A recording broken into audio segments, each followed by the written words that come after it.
I know that people are fascinated by true crime. But what is crime? What is criminology?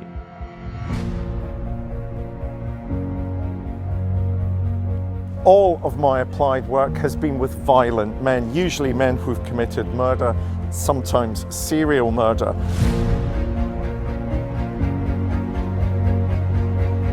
Crime isn't fixed or stable, but is constantly changing and evolving. Now that's really quite important to grasp. Welcome to B Wing of Shepton Mallet Prison. There are more than 80,000 people currently locked up in the prisons of England and Wales. But have you ever stopped to consider why prison even exists?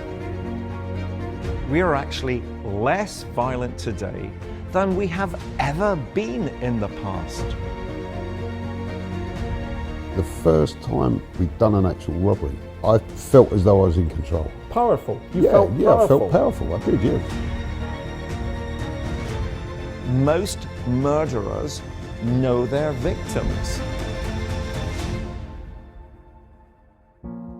I'm Professor David Wilson, and this is an introduction to criminology.